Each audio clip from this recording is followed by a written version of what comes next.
dive into Canva, a tool that is really great for creating visuals, creating content, can be used for social media for your Facebook classroom groups, can be used for your Google Classroom. Pretty much anything you could want to create digitally, Canva can do it for you. Now, why use Canva instead of Google Slides or Google Docs? Think of visuals and think of that graphic design element of when you are creating something to share with families, with students. Canva does that for you, and it makes it really easy. They have pre-created templates for you that you can use. You can also start with a blank template.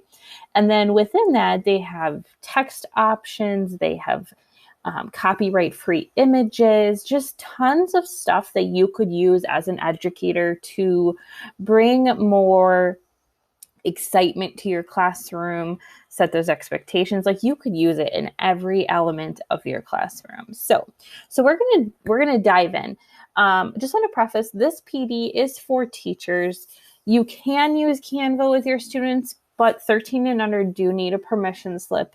If you want to go down that route, once students return, let me know, because there are a lot of ways your students could use Canva. I just want to make sure we get you set up with the permission slip and we do that the correct way. So anyway, so this PD is for teachers. It's for you. It's for how you would use it in your classroom, not for how we would use it with students technically. So let's go ahead and dive in. Canva is set up very simple. So you're going to create an account. You're going to go to canva.com, create an account, and log in with Google. Use your school email. The reason I say that is because in the Canvas course, I'm going to link a Canva Educators program for you. You can apply to be part of the program. Doesn't cost anything. Every educator is eligible. And what this does, it's going to open up a variety of additional free content for you. So additional free pictures, free backgrounds, animated text. Without it, you do have some, but with it, you have tons of free things that you can use to build within Canva. So this will be linked in the Canvas course. And that's why I say log in with your school email, because it will be connected then to the educator program. All right, so let's go ahead and explore Canva a bit. So when you first log in, it's going to show you some recommended templates or recommended sizes for things. It's also going to show you your designs. If you don't have any, they're not going to be here. And then it's going to show you some additional things that maybe you would be interested in as an educator. All right. If it doesn't show you these right away, up top here, you can see where it says school. If you click on the school tab, it will then take you to all of those resources. So right now, things that are trending in education that teachers are looking for, they have virtual classrooms, they have education presentations, classroom kits that you may be interested in, worksheets, lesson calendars, flashcards, etc. So things you can create in Canva are going to be good for both the virtual content, but also can be printed off and used hands-on within the classroom. So it targets both of those areas. If you scroll more, you're going to see that they have presentation templates for you. They have Google Classroom headers. Infographics are really, really trendy right now. And they're also really good for providing a quick review for students. So I've seen some educators use Canva as a way to maybe provide a snapshot of a unit before the students would take an assessment. So maybe you would you would make an infographic of here's what we learned, here's what you're going to be assessed on. And it's a quick way to have your students or even parents see, okay, this is what's going to be covered in my assessment. Lesson plan templates, classroom schedules. So for your week at a glance, this is a really nice feature. Different activities, posters. So this would be great for when you are back in the classroom, if you want to create reminders for your students. All right. flashcards, science worksheets, coronavirus stuff, etc. Newsletters. So when I was in the classroom, I used Canva for newsletters all the time. It is so easy. You can drag things in, and it looks like you spent a ton of time when really you spent very minimal time. So that's one of the reasons I love Canva, is because it looks like you're spending tons of time graphic organizing this content when really it's just a few clicks and you're done. All right, so let's go ahead and kind of talk about like how do you create within Canva. So a few ways you can get started. You can click on one of their templates. So let's do a Google Classroom header. And I clicked on see all because I want to see what else is available. So I could start with a blank one if I wanted to, or I could start with one of the ones that they have pre-created for me. So let's start with this one. This one looks pretty cool. So I'm going to click on it. And we'll give it a second here to load. Within Canva, some of the images and graphics that they have, you can change the color of. So let's like say this was not my color scheme. If I click on it, I can see I can change these three colors. So maybe I would want a mint chocolate chip ice cream or something. Maybe I want my text to be, more neon. Probably keep that cream though. All right, same thing with my hearts. I can change it if I wanted to maybe that green. And it's like documenting the colors that I use so that if I wanted to keep to like a color scheme, it's together. All right, I can go ahead and add my text. It does give you a bunch of different font options. There's tons and tons of font. I feel like their font is a little more whimsical compared to what's available on Google Slides. Okay, I can add different backgrounds. So on the side here, you have all of these different elements. Maybe I wanted to add an image for the background. So maybe I want to do books.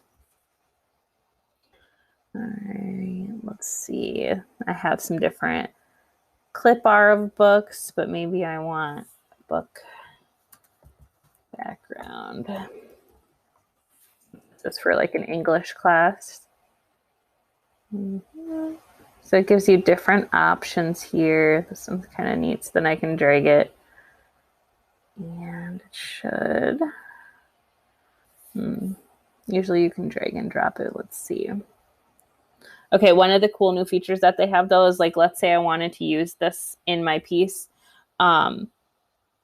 It gives you like recommendations based on the image you chose. So if you're kind of like me and you like things to be super cutesy, now I know that these few objects also look really nice with the one I just inserted. So it uses that artificial intelligence to really help you design content that's going to be something your students are going to like. So let's go ahead and look here and look for a background. Mm-hmm.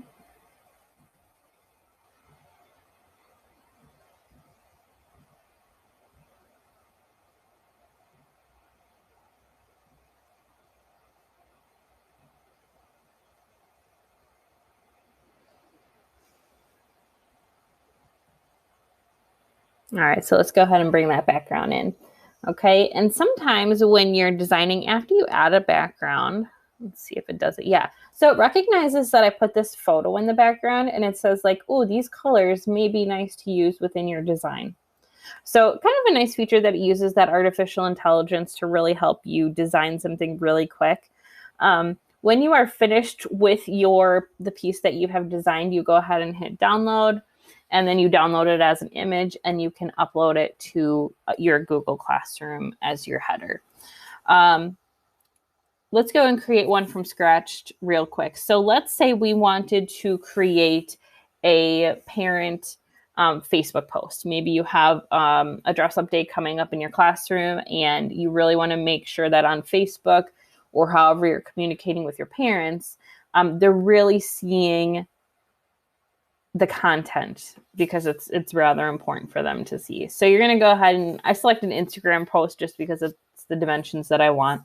It's going to give you some templates here that you could choose from. The animated ones are really are kind of fun. So maybe we want to use this post. All right. And then I'm going to go ahead and update it here. So I can go ahead and change all this text so that it's reminder. And then I can have it say like dress like a snowman on Monday. All right. Delete that image. And then I can have it say like, don't forget to wear your favorite hat, scarf, and gloves for snowman dress up day. All right, and then I can go ahead and add an element. So let's look for a snowman. All right, and if you notice as I'm building things, I just want to show you. So like as I slide over something, if it has the edu, that's I have access to because I have that edu access. So you're going to want to make sure that you do have that that edu version. So, and I'm going to actually do snowman and animated. I just want to see if there's anything animated snowman wise. All right, so there's this guy. So I'm going to go ahead and drag him in. He's really big, so I'm going to resize him. All right, but there you go. So dress like a snowman day. And now I've taken something that maybe would just be a standalone graphic and I've made it animated for my students. Then what I would do is I'm going to go ahead and download it. And I'm going to download it as an MP4 or I could download it as a GIF. Either one would be a great option for your students. And then you can post it to social media. You could email it to parents. You could post it in your Google Classroom as a reminder. And it's just gives them something a little more attention grabbing as those reminders to help them. So this is kind of the gist of Canva. The easiest way is to start exploring, start building. Use the pre-created templates that they have, but also kind of get a little crazy with it, like bring in different elements. They recently added music and sound. I will be honest, music and videos, I've never used them. So maybe there's something really cool you can do with it. I've never gotten there. Usually I just use it for images or animated GIFs, things that are, I include in my tech updates. I also have used them with Google Keep to help me organize things, used them for buttons within Canvas. Newsletters for parents is huge. Use their templates. Their templates are awesome. And it's going to look like you spent a ton of time when really they are doing the hard work of having that graphic element. So if you have any questions on how to explore Canva or how to dive in, let me know. But go ahead, create a Canva account, create a apply for that Canva for Education program so you get all of those additional resources. And let me know if you have any questions. Enjoy. All right, so since doing my Canva PD for this week, I actually learned a few other cool things that I thought I would pass along to you, just because as I learned them, I'm like, oh my gosh, that is incredibly valuable and really cool. So let's dive in and create a design, and I just want to show you, it's just 2 additional design elements that I thought you would really like to add to your classroom. So let's go ahead and do a poster. All right. And give it a second here to load. And we're going to start with a blank poster. And I just want to show you. So if you go to elements, some of the elements that they have, if you scroll down, is they have these different frames. And within these different frames, you can put pictures. So if you go see all and you scroll, okay, they have a bunch of different options. And I apologize, my internet speed is kind of lagging right now, but you see they have these like really cool different frames you can use, including letters. So you could use these to spell out the word read, to spell out Zen, to spell out any words that maybe you would want to put in your classroom. They also have numbers. All right. So maybe like if you're making you could even use these for like your alphabet wall, like, or your word wall, and you could do like one big letter and have, maybe a zebra filling in the Z. But maybe I want to make a calming image for my safe spot. And so I'm going to go ahead and bring in the letters. All right. And now these are just frames right now. So you need to fill them with things. You can fill them with your own images. Okay. You can also fill them with the stock photos that they have here. So you can go ahead and hit photos. And maybe I want to search the word calm and just see like what comes up. And I'm going to drag this one. And if I double click on it, I'll be able to reposition it. So, maybe if I want the silhouette to be part of the image, maybe I want this one. So again, double click so you can kind of drag it to where you want it to be. And then,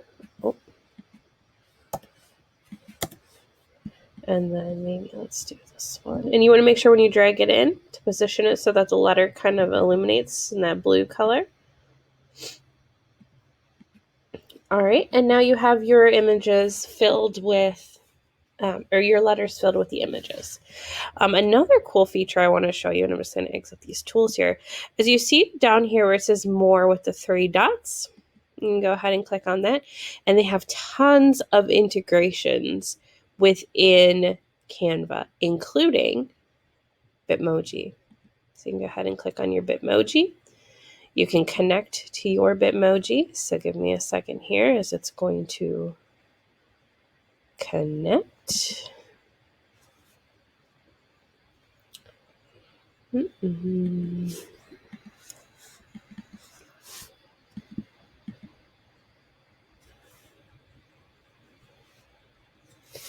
All right. And now you're going to see all of my Bitmojis pop up on the side here. And I have a Bitmoji bar now, part of the side.